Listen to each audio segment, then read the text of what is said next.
안녕하세요. 더성형외과 옥재진입니다. 오늘은 가슴 확대 수술을 하는데 우리가 가장 염려하는 부작용, 구형 구축에 대해서 설명을 드릴 겁니다. 스타트! 일단 보형물이라는 게 우리 몸 안에 들어오면요, 이거는 이물질이기 때문에 우리 몸에서는 어떤 방어막을 만들어서 보형물과 내 몸을 분리합니다. 그게 캡슐 또는 피막이라고 하는 거죠.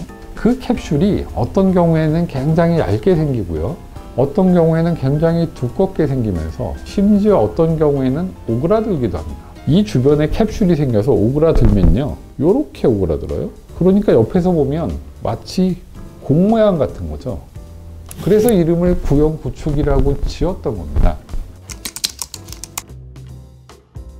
증상은 어떻게 되냐면 뭔가 가슴이 딱딱하고 움직여지지도 않고 가슴 모양의 변형이 생기면서 심한 경우에는 통증을 유발하기도 합니다. 첫 번째 단계는 뭐냐면 의사가 만졌을 때는 뭔가 촉감이 다른데 수술 받은 분은 몰라요. 2단계는 수술 받은 분도 뭔가 만졌을 때는 느낌이 좀 이상한데 겉으로 보기에는 말짱해 보이는 단계가 2단계입니다. 3단계가 되면요, 가슴 모양의 변형이 일어나기 시작합니다. 가슴이 위로 올라간다든지 어디가 좀 찌그러져 보인다든지 하는 게 3단계고, 통증이 유발된다 그러면 4단계라고 얘기를 합니다. 세균 감염이라고 얘기하고 있습니다. 피부에 있는 세균들이 가슴 조직 안에도 약간 살고요, 수술할 때 들어갈 수도 있는 거죠. 이 균이 어떤 섬유성 조직의 변화를 많이 일으켜서 이 피막이 굉장히 두꺼워지고 오그라들기도 한다.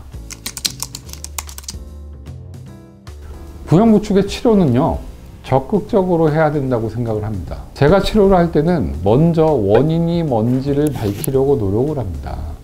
세균 감염이다 그러면 감염의 소스가 되는 원천을 다 제거해야 돼요. 그러니까 보형물도 없애야 되고, 보형물을 싸고 있는 캡슐도 깨끗이 다 제거를 하는 것이 가장 좋습니다. 새로운 보형물을 넣을 때 기존의 보형물 공간과 전혀 만나지 않는 다른 층에다 넣는 것이죠.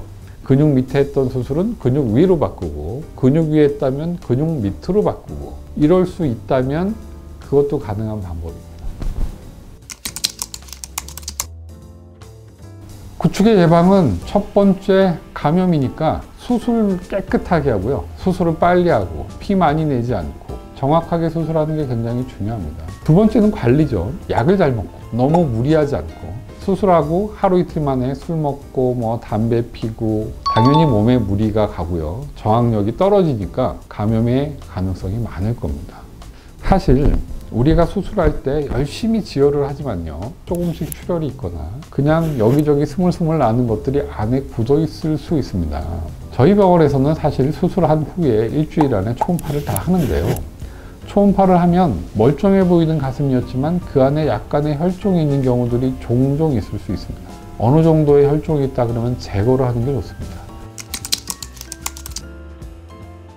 잠깐 사진을 보면은요, 맨 왼쪽 사진분은 이게 이제 전형적인 구형 구축이에요. 보형물만 들어가 있지만 뭔가 동그란 링처럼 뭔가 형성되어 있고, 측면에서 봐도 동그랗죠. 윗볼록은 굉장히 심하고요. 이런 분이 수술을 받으면 그냥 가슴 모양이 편안해집니다. 뭔가 오그라들었던 것이 펴지고요, 윗볼록도 사라지게 돼요. 우리나라의 구형 구축률은 굉장히 떨어졌고요, 제 개인적으로도 굉장히 드물게나 볼 수 있는 일입니다. 구축 그렇게 무서운 부작용이 아니니 너무 염려하지 마시고 걱정 내려놓으시고 수술 받으셔도 됩니다. 지금까지 더성형외과 대표원장 옥재진이었습니다.